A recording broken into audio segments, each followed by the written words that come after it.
Flo Ravalomanana nanome toromarika ho an'ny vahoaka mpifidy teny Ambatomaro.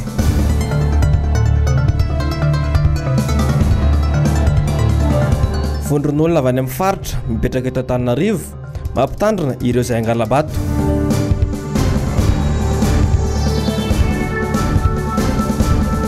Fanjavona an-tany ny renikely no niraitsy kombakomba tamin'ny nanjavonany. Dia amikafaliana trany tompo klasy tokovavy no anaterana ny arabaonao ana tokantrano amin'izao alina izao tonga soa indray ato anatin'ny fotoana ny fampalalam-baovao ny MBS ianao ary dia asainay ampanajana anaraka ity vaovao ity hatramin'ny farany. Orakora-pifaliana, hika-pifaliana manerana ny tanàna, manerana ny Madagasikara eny fa na dia hatrany Niger ary amin'izao alina izao noho ny fandresena vondromaika izay azon'ny bareny Madagasikara izay nampidi-baolina 4 isa mavesatra tao amin'ireo ekipany menan'ny Niger izay 4-0 tamin'ity alina ity. Mbola vao ny fizaram-potoana voalohany izay ny vita mbola tsy afaka mandira tsy tavavoaka ny ala omenanao eo ihany ny fizotrany izay lalao izay any amin'ny fiafaran'ny fotoana fa ny vaovao isatarantsika ny fotoana amin'ity alina ity dia nanome toromarika ny vahoaka mpifidy teny Ambatomaro androany ny Flo nasionaly ny atokotiko Madagasikara Marc Ravalomanana no amafisiny fa entitra ihany koa ny rehetra ny amin'ny fanaraha-maso ity fifidianana ity mba tsy handairany osika sy ny alabato intsony. Germaine Menjanary sy Manora Andriamalala. Ivoaka ivelana Antananarivo renivohitra ny Flo Marc Ravalomanana no sendra nahita olona maro izay nisakana azy tetsy Ambatomaro. Tsy nisalasala ny Flo Marc Ravalomanana fa nivoaka ny fiara izay nitondra azy avy hatrany ary niresaka tamin'ireo vahoaka izay nisakana azy ireo. Mandalo etanareo Ambatomaro dia nahitanareo tangorona teto mijanona hainareo miandry ny kandida. Avy eo izy. Ho avy eo izy avy zany mbola nandeha lavidavitany. Dia izao atao izay atonga ny olona hifidy amin'ny fampita-roapolo volana novambra ho avy zao. Dia rehefa mifidy mahita tsara indroa mifidy voalohany aloha mifidy an'izay be ny tanàna. Be ny tanàna lalana faharoa riny izay. Dia faharoa lasa nay mifidy izay izay conseiller satria dia lalana eo be ny tanàna efa tsisy conseiller lozy sanatry mivavy. Loza mihitsy. Fifampiresahan'ny zanaka sy ny ray aman-dreny no niseho teto nandritra ny fotoana. Ny hain'ny etahitanimponina ny Flo Marc Ravalomanana. Izay mahasoa vahoaka eto jerevana. Ina tokony angatana dia jerevantsika. Raha le promesse. Zana hoazy. Lalana izy.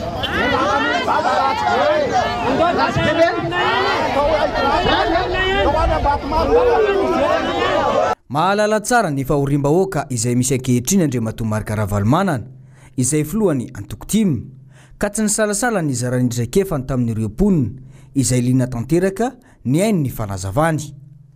Rano dia tsy maintsy sany ministeran'ny rano zay mahazo jiro azy. Dia faharoa fantany fa tena mijanona ireo amin'ny lalana. Dia jereo hoe reto mamboatra lalakely ity indrindra amin'ny bassin fanasan-damba. Ary ny école na ny EPP izay samy zanaka ireo ianarana karakara goela fa tena menimena ireo. Dia izay teny lazain'ireo zany zao ny mameramera. Manana zana anankitelo tsy azo lavina mihitsy izy. Mahay mihaino ny olona aloha. Capacité d'écoute no tanina capacité d'écoute. Mahay mihaino izy. Ohatranazy zao mihitanareo teto dia mihaino anareo dia faharoa manao izay anatanterahana izay faniriany vahoaka ka azo ny tanterahana. Zay le hoe projet de société. Inona zany entina nanaovana an'izy. Dia fahatelo farany manatanteraka réalisation fanatanterahana zay le hoe action. Mahalala, mahay, mahavita. Mahalala izy fa hoe eto Ambatomaro be vahoaka eto. Mila zavatra ratsinareo ny teny-tsainy. Ratsinareo na zay hoe ratsiny lalana tsy fanta mihitsy zany. Dia mahay. Misy olona manam-pahaizana momba ny travaux publics miasa amin'ny commune. Ohatra nataontsika taloha reny. Dia tanterao zay mba afaka ataoko aminareo. Mandray toeran'ny vahoaka salamba be vahoaka takina entra amin'ny mpivarotra, takina ino ty ristourna. Kanefa rehefa tsisy zavatra mba misy tambelom-pidona azy akory. Dia io be ny tanàna natanteraka zava zao. Rehefa tonga rehefa vita amin'ny 20 volana novambra fidio aloha rino. Aza miala amin'ny rino. Dia fa lasanay rina vitrina, lasanay vidy amin'ilay mpanolo-tsay conseiller numéro 4. dia mitandrina tsara mijery tsara amoramora azy a dia le logo antsika le tiky Madagasikara iny jerevana amin'iny hitanao tsara numéro 4 ny conseillentsika tandremo mifamaky satria natao logo jerevana dia zakaina resaka fa elana amin'izay mety osika sy alabato izay ihany dia anjaran'ireo délégué ny boriboritany faharoa indray androany no nahazo fampiofanana tamin'ny fiatrehana ny fifidianana izay ho karakaraina ho ataony 17 novambra ho avy izao ity teny a Belair omaly moa ny tontosany no teny hoan'ny boriboritany voalohany ary marina fa ahazo ity fampiofanana ity avokoa ny boriboritany enina eto Antananarivo renivohitra andeha rahantsika indrindra tsara ny tahiriny aina vo tamin'ny fifidianana filoham-pirenena mbola vo ihany koa tamin'ny fifidianana solombavam-bahoaka tsy anaiky tsony kosa ny alabato fantelony amin'ity fifidianana be ny tanàna sy mpanolo-tsaina ity ny antoko timma efa miomana amin'ny mety ho endrika fanodikidonana ny safidim-bahoaka miseho amin'ny endriny maro samihafa ny mpanohana ny kandida Rina Randriamasinoro. Androany zany dia fiofanana ho an'ny délégué de vote ny 2e arrondissement zay zany natao androany hanomezana consigne zareo ampahafantarana zareo ny andraikitra tokony ho raisiny sy izay zavatra tokony ataony mandritra ny andro fifidianana. Misy andraikitra mila manara-maso tsara izy satria io fifidianana anankiroa mba tsy hifangaro voalohany indrindra aloha ny fifidianana maire sy fifidianana ny conseiller dia mila mandray andraikitra manara-maso tsara zany zareo amin'le mba tsy hifangaro ho an'ny vahoaka le izy zay aloha zava-dehibe indrindra ary efa hitantsika koa iarovana amin'ny alabato zay efa tena nahavoantsika matetika dia ampiofanina tsara zareo iaran'izay mba hanomezana tokony mpifidy rehetra fa efa tena mandray ny andraikitra mihitsy mba ialantsika amin'ny alabato dia androany ny 2e arrondissement mbola andeha isaky ny arrondissement reo mandra-pahavita ny 6e arrondissement ronjato isa reo mahery arakaraky le isan'ny bureau de vote isaky ny arrondissement zany fa anankiroa isaky ny bureau de vote le izy dia arakaraky izay no isan'ny olona mahazo an'le formation. Volona ifanometanana hiara-iasa amin'ny kandida Rina Randriamasinoro ihany koa ireo vahoaka avy any amin'ny faritra araka ny nambaran'izy ireo teto Antananarivo androany. Miantso ny vahoaka avy any amin'ny faritra mba hiady amin'ny alabato ary miantso ny mpifidy ihany koa izy ireo hanara-maso ny voka-pifidianana. Andeo rahantsika ny angom-baovao ny Asin'Andriamalala sy Andry Rakotomalala. Mandeha ny resaka fa misy amin'ireo kandida no miketrika ny angalabato amin'ny fifidianana be ny tanàna sy mpanolo-tsaina ny tanàna amin'ny 17 novambra ho avy izao. Mila mailo araka izany ny vahoaka mpifidy amin'ny fanara-maso ny voka-pifidianana. Ireo mponina avy any amin'ny faritra mipetraka eto an-drenivohitra dia manentana mpifidy ho mailo hatrany. Hitasika tamin'ireny fifidianana ny fanesisesy teo ireny tagny nandeha ny filoham-pirenena fifidianana présidentielle nandeha koa tao ny députation législative dia izao moa zany fifidianana communale. Efa hitasika moa zay tamin'ireny fifidianana roa ame taona zay nisy teto amin'ny tany firenena reny dia nisy foana zany nisy zany hoe tao nisy madiny moa zany hotsika tagny amin'ny faritra Betsileo agny dia nisy madiny ny atao halabato zay ngamba ny ilazana azy ary amin'io raha io dia tena somary sarotsarotra tamintsika mihitsitsika vahoaka ny nanohitra azy fa amin'ity ndray mitoraka ity dia ty fifidianana communale ty rerahona dia zao tena miakina tena amintsika ty itiry tena manakaiky dia manakaiky tao manandriny atsika zany ka noho zany tena tokony ho sarotiny amin'izay tsika ary io dia angamba efa hitatsika zay angamba koa sitsika miambalemboananana ny amin'izay zavatra zay fa tena hiaritsika manomboka amin'ity 17 ny volana novambra amin'ity fifidianana manaraka ty tena harovatsika ny safiditsika tena sahanaingisonsika zany ny fanodikodinana ny safiditsika vahoaka ka dia ho arovantsika fatratra ny halabato. Ho avy anatevin-daharana ny faradoboka hiarana amin'ny kandida Rina amin'ny sabotsy ho avy izao ireo vahoaka ireo ka eo amin'ny magrobeoririka ny fotoana amin'ny 7 ora maraina. Teny amin'ny boriboritany fahadimy sy ny boriboritany fahenina indray androany no nanohizan'ny kandida Rina Randriamasinoro laharana faharoa ny fampelezan-kevitra voatety avokoa ireo fokontany rehetra eny fa dia hatrany anaty tanimbary aza mba ho fampitakisana sy fifampikasoana mivantana amin'ireo vahoaka. Jessica Miray sy Toky Ramarolahy. Porofony kandida Rina Randriamasinoro mandritra ny fampelezan-keviny hatrany fa akaiky ny vahoaka izy. tsy misy ataony ambanin-javatra ny fokotany rehetra izay teteziny fa antonony avokoa na dia ditongotra lavitra azy. Ity izao dia taty amin'ny fokotany Ambatomaro no tsidihana tamin'ny maraina teo ato amin'ny boriboritany fahadimy.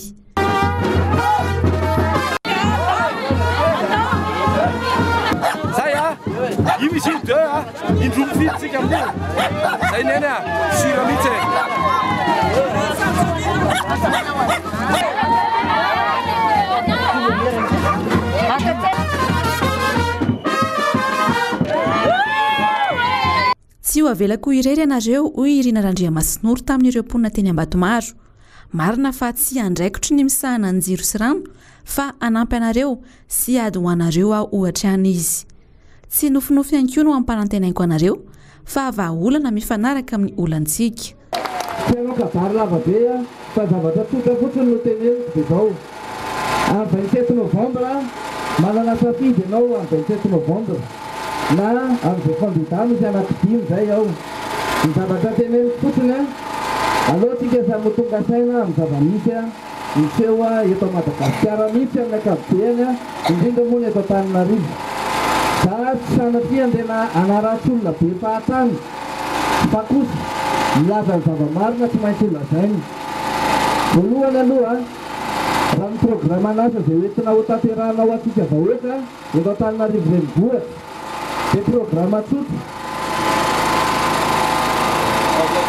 Ao anatin'izy ity tsotra azo tanterahana tsara.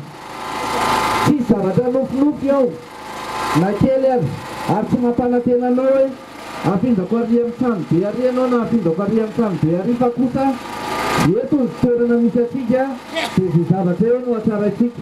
Inona ny zavatra misy eto Madagasikara amin'izao eto Antananarivo toroko amintsika na ny rano izao filaharan'ny rano ohatrany ahoana. Ny sasany ohatry sanatria ohatry avadika mpamosavy mihitsy fa amin'ny alina mivoaka ny trano andeha atsaka. Ny resaka jiro ny fato tsy voataona zany rehetrarehetra zany azavaiko atsika rehetrarehetra tsy mampaninona anay miteny an'izany. Anjara ny fitondram-panjakana zany fa kosa ary za tsy mampanantena pôkaty na andeha hampanofinofy anao ka hiteny hoe vita 27 novambra lany dia andeha daholo ny jiro sy rano sy rehetrarehetra. Fa za kosa hiezaka amin'ny heriko rehetrarehetra izay fahalalana kely men'Andriamanitra ahafahantsika mamany olana rehetrarehetra eto Antananarivo.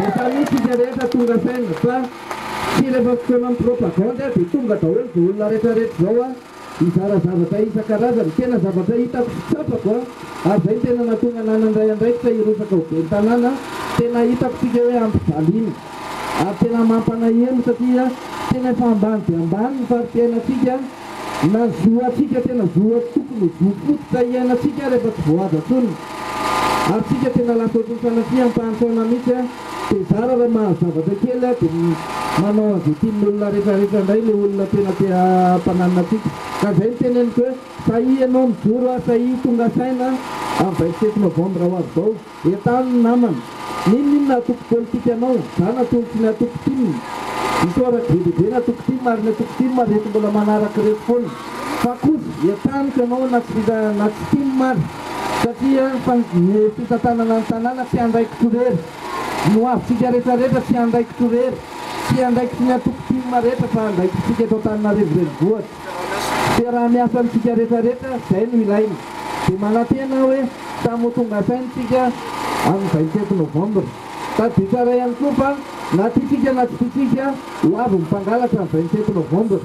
Azonareo tsara ny tiako lazainy taminy mahay atao voatran'Andriamanitra masitokony olona ireny mihitsy ny biro dia voky tsirairay avy. Ny toy taty amin'ny boriboritany fahaenina avy eo ny dia ny tety fefiloha taty amin'ny fokotany fierezana sy ankenyeny naharitra adiny roa teo ny fitetezana ity fefiloha ity no tetezina ny isam-baravarana tsy nahasakana ny hafanana manakaiky ny vahoaka ary mahalala ny fahoriany no tanjona tsy misy fampandrosoana vanona raha tsy mahafantatra ny olana izay hovahana. Mbola vaovao mifandraika amin'izay fampielezan-kevitra izay hatrany dia rodobe n'Antananarivo rodrodon'Antananarivo miaraka amin'ny kandida Irina Randriamasinoro izay faradoboka iarahana amin'ny kandida Larana faharoa ity miaraka amin'ny mpanolontsaina Larana fahaefatra dia natolotsy ny antoko tiako Madagasikara. Irodorody isika aneo firaisakina amin'ny rina sy ireo mpanolontsaina ny sabotsy 13 novambra hoavy izao. Hisy ny diabe ny firaisakina miaraka amin'ny kandida Rina Ravemasolo hoeny Akorondrano ary hofaranana amin'ny faravitoloka makotrokotroka eny Ambohijatovo. Araka nambara teo dia rodorody n'Antananarivo miaraka amin'ny kandida Rina Ravemasolo ny sabotsy 13 novambra hoavy izao amin'ny volora hiara-entana isika ary anentana ny fotoana miaraka amin'ny lanonana izay ataony sabotsy 13 novambra io. Biganji, Dotliba sy Rajao, Joanne, Ariane Joy, Green, le spécialiste, Oblak, Nettex, Tempo Gege, Lola, Tsuta. Anafana sehatra kosa ny DJ Jag ary fametanana dia hoe ngava maro fasarobidy amrina sy amintsika rehetra ny fiarahametana mba isin'ny fanisena. Isika dia tsy maintsy mifanisy. Vaovao makasika kosa ilay fakanan-kery ny tovovavy kely azavavy tamin'ny herinandro teo iny dia tratehaka tany an-tany fotsy omaly ilay olona nakan-keriny an'ilay zazavavy kely antsoina hoe Tania. Tsy hita efa ho herinandro ity zazakely ity ary efa natolotra ny fampanoavana androany moa ndrarah sy ireo olona rehetra voarory tamin'ity fakanan-keriny ity. Raha ny voalaza dia adina mpivady no niteraka ny fakanan-keriny araka ny fanazavana nomen'ny teo anivon'ny polisy-pirenena androany Lorette Berton sy Mathieu Princy no nanangona ny vaovao. Alatra miaro fanafenana olona no niatra tamin'ny Tania fa tsy fakanan-keriny miampy fitakiana vola araka ny vaovaon'ny elo tany amin'ny tambazotra Tserasera. Ny renikely n'ilay zazavavy kely ihany no naka azy teo ampiravana tany an-tsekoly ka nitondra azy nilefa tany an-tany fotsy ary tsy hita ny rainy sy reniny intsony ilay zaza tao aoriana io. Makan-keriny dia olona na amin'ny fomba mora io na amin'ny herisetra io fa rehefa avy eo izy mitaky rançon dia kidnapping zay. Fa misy koa maka olona anankiray izy fa avy eo fenon'ilay olona séquestration zay.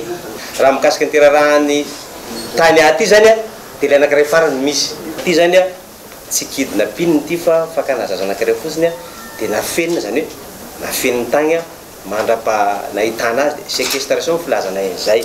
Valifaty vokatry ny disadisa nisy teo amin'ny dadany Tania sy ny vadikeliny no fantatra fa nitarika izao fangalarana ny Tania izao. Tsy nampijaliana ilay zaza ary tsy noeritreretina ho vonoiny hoy ilay renikeliny tamin'ny fanadihadiana izay natao. Nentiny anaovana valifaty ilay lehilahy niaraka taminy ilay izy izay nampijaly azy tamin'izy fony izy mbola niaraka midaroka sy mamono ary mampijaly hono ilay lehilahy ka niafara tamin'ny naafaka ny zaza tao akibony ka itony ampijaliana lehilahy hoe ohatrany aona koa zany very zanaka izany.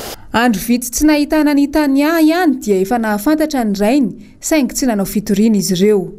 Nahafantatra le dadan'le ankizy vavy hoe any amin'le sipany ilay zaza dia nandefa SMS izy tany amin'ireny zaza hoe aza mitoritory fa tsika mivavaka fa an'ilay zaza dia juste déclaration sy fampahafantarana fotsiny ataon'le reniny fa ny dadatoan'ilay zaza no nahita fihetsika somary tsy amin'ny tokony izy amin'le trangan-javatra nametraka fitoriana teny aminay. Ny police des mœurs et des mineurs etsy tsara lalàna no niandraikitra ity raharaha ity. Efa natolotra ny fitsarana ireo olona rehetra izay voarohirohy. Raha ny tatitra dia nahatratra 9 sy 700 ny fitarainana fahaverezan-jaza voarain'ity sampandrara misahana ny zaza tsy ampitoana ity hatramin'ny volana janoary. 770 sy 700 no tafaverina tamin'ny ray aman-dreniny, ny 2 maty vao hita ary ny ambiny tsy nanao fampilazana ny ray aman-dreniny rehefa hita soamantsara ilay zaza. Vaovao momba ny ady amin'ny kolikoly aty Afrika sy eto Madagasikara no anoizantsika ny fotoana dia tanterahana ny maraina teo tetsy amin'ny Carleton Anosy ny dinika Savaranando anomanana ny fivoriam-ben'ny Masuvo miady amin'ny kolikoly aty Afrika toy izao ny andinindininy teo amin'ny sariny tahiriny aina. Mandray tanana no avy ny amin'ny resaka ady amin'ny kolikoly ireo firenena maro aty Afrika mivondrona ao anatin'ny AACA. Mamolavola paikady ampitsarana ny fanaovana ampy mamba ny arena aty Afrika ty fikambanana ity. fanentanana ny olo-pirenena anda kolikoly ary sahitoroka ny mpanao kolikoly no anisan'ny tanjony azona vokatraingana ao anatin'ny vinan'ny AACA ny fananana politika iraisana amin'ny ady amin'ny kolikoly. Déjà les fils c'est vous, c'est moi, hein? C'est nous tous. Nous regardons le pillage se réaliser devant nous. C'est ça, hein, la difficulté. Et tous nous regardons, alors que nous devons taper sur la table. C'est pas un Américain qui est venu prendre ses avoirs chez nous ici. C'est nous-mêmes qui allons les placer au Panama, ainsi de suite, dans des pays. Et nos avoirs sont hébergés là-bas. Et en ce moment, on est obligé de nous organiser pour les faire revenir. C'est ça, la politique qu'on est en train d'engager. On veut les faire revenir parce que c'est un patrimoine africain qui est en train de faire de beaux temps aux autres continents. Ce continent qui, en fait, est le plus riche du monde. Ho tanterahana eto Madagasikara ny volana Jona 2024 ny fivoriam-be fahadimy ny fikambanan'ireo maso-ivo miady amin'ny kolikoly ety Afrika.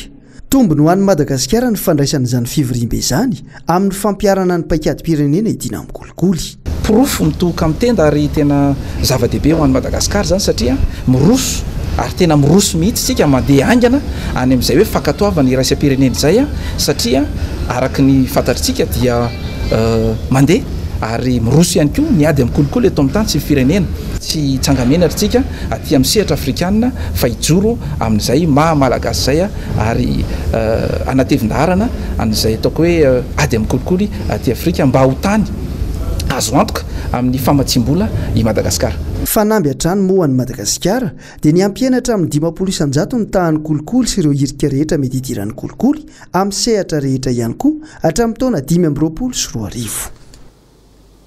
Eo amin'ny vaovao mifandraika amin'ny fanabeazana dia mifarana amin'ity taona 2024 ity ny fotoana iasan'ny humanitaire inclusive izay misehatra amin'ny fanomezana zo ireo olona trapahasembanana ka hikiriky ny fiarahamonina. Nisy moa ny fotoana izay nanaovana tatitra ny asa vitan'izy ireo eto Madagasikara nandritra n'izay 20 taona ny asany teto izay. Laurette Perton sy Mathieu Prancier. Tao anatin'ny 20 taona ny asan'ny humanitaire inclusive teto Madagasikara dia faritra efatra no nahitana fivoarana tamin'ny fandraisana ny tanana ny zaza trapahasembanana ka hiliky ny fiarahamonina. Ny tetika asa be azo no namaranana ny fepitoana fiasan'ity humanitaire inclusive ity.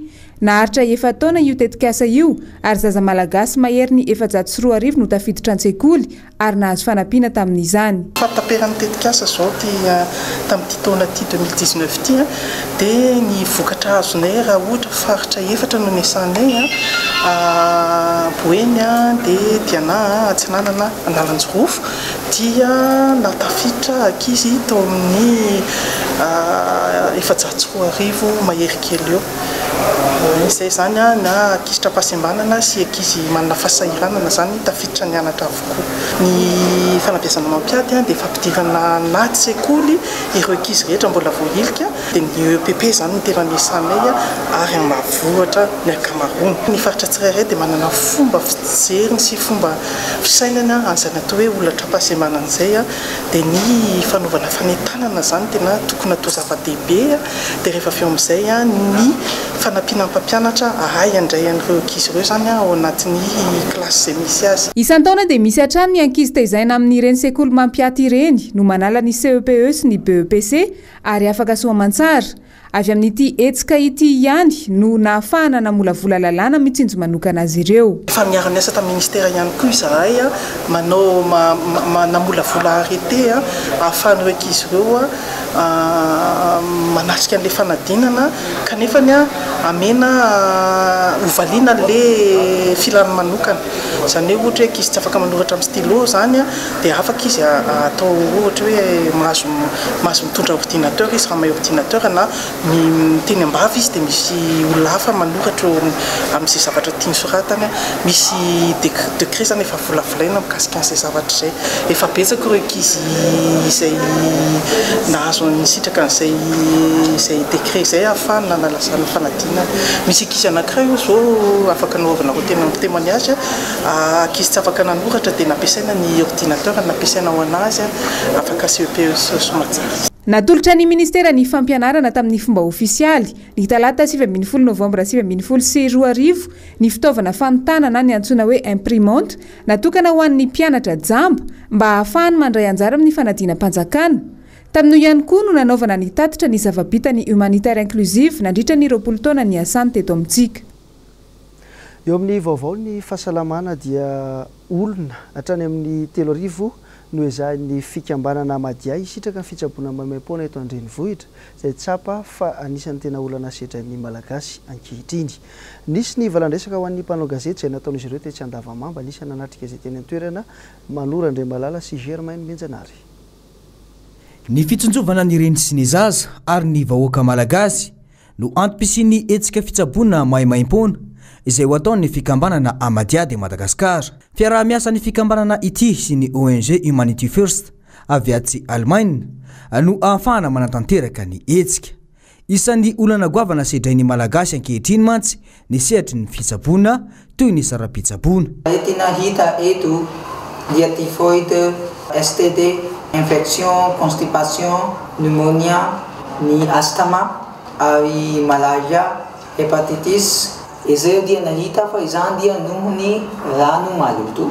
Izany hoe ireo olona rehefa mipetraka maloto tsy manadio izy ireo, ny vatatenany izy ireo na ny toerana izay mipetraka izy ireo, na ny sakafo na rano dia tsy madio. Dokotera vahiny efatra miaraka amin'ny mpitsabo mpanampy malagasy no anatanteraka ny fizanany marary maimaimpona ary zara fanafody maimaimpona ihany koa mandritra ity hetsika ity raha ny fanazavana. Ny tambasa miaraka amin'ireo mpitsabo telo mba afaka manampy ireo olona sahirana miisa 80 sy 300 sy 400 amin'ireo toerana telo Tananarivo, Fianarantsoa sy Toliara.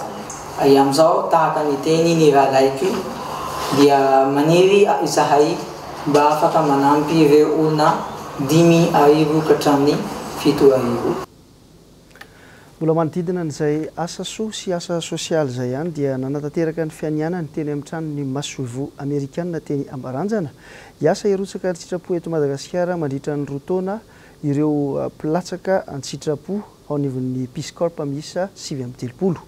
Fanabeazana ary fampiroboroboana ny teny anglisy no anisan'ny tena iantsoroan'izy ireo manirana ny faritra 12 eto Madagasikara. Teo amin'ny micro ny Ravrazafy Mahina sy ny sariny Mathieu Princy. Folo herinandro ny anarana ny teny malagasy ny fomba malagasy 730 mianadahy ireto nampianarina ireo teknika ilaina mandritra ny asa taona eny anivon'ny fiarahamonina samihafa manerana ny nosy. Hoy ny ohabolana malagasy hoe ny fianarana no loha tsara indrindra. Ny fianaratokoa no fanalahidy aniho ary mamiratra. Ankehitriny dia manolotra ny tenanay indrindra fa ny fonay ary koa manatsotra ny tananay ho any vahoaka malagasy. Raha hiasa any amin'ny CEG sy ny lycée rehetra izay handehananay eto amin'ity nosinay vaovao maminay ity, izahay pilatsaka an-sitrapo eto anivon'ny Corps de la Paix, andiany fahadimy amby 50 mianiana izahay fa hanatanteraka izany. Hanao izay ezaka rehetra izay mba hahatontosa ireo adidy lehibe napetraka eo anolo anay ary hiara-hiasa amin'ny mpiara-miasa malagasy mba hanabe ara-tsaina, ara-batana ary handray andraikitra feno eo anivony fanabeazana ny tanora izay ho avy ny firenena malagasy. Collège lycée moa no tena iasany ireto mpilatsaka ny tsitrapo amerikanina ireto anatevina ny fampianarana ny teny anglisy amin'ny tombony fampiasana izany ihany koa. Izy reto moa dia hitana ny andraikitry ny mpampianatra teny anglisy any amin'ny CEG sy lycée manerana Madagasikara. Satria moa teny anglisy efa tonga teny iraisam-pirenena, teny ampiasain'ny siansa sy ny teknôlôjia ary teny ampiasain'ny fizantany dia manjary singa iakinany AIDB-ny paikady Madagasikara ho an'ny fampandrosoana sy ny firotsahana feno eo anivon'ny toe-karena maneran-tany ny fianarana teny anglisy. Ankoatr'izay dia andray andraikitra anatina tetikasa hafa ny ankamaroandra mpilatsaka tsitrapo ireo. Ohatra amin'izany ny fitariana lasy fampitaovana ny tovavy atao hoe Girls Leading Our World na GLOW, fitariana hetsika fambolekazo, fananganana trano famakiam-boky any an-tsekoly, famoronana toerana fikirakarana solosaina any an-tsekoly ary hetsika marobe hafa mikendry ny fampandrosoana. Anatevin-dahary ireo mpilatsaka ny tsitrapo Piscor padimy amby 10 efa amperinasa eto Madagasikara eo amin'ny tontolon'ny fampianarana, ny fampandrosoana, ny tontolo ambanivohitra ary ny fahasalamana 9 mianadavo na vita fianianana ireto.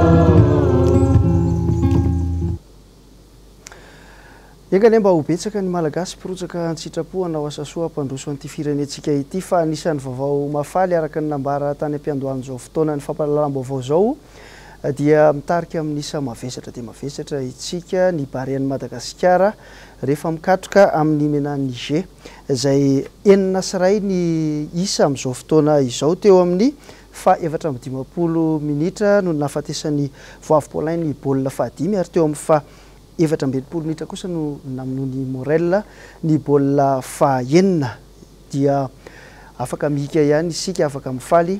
Zay ny namarana ny vaovao tamin'ity alina ity tomboky lasy tomboky vavy dia ankasitrahana feno ianao tany an-tokantrano niaraka taminay tao anatin'ny fotoanan'ny fampahalalam-baovao manome fotoananao ny tenako ho amin'ny manaraka indray. Veloma tompoko.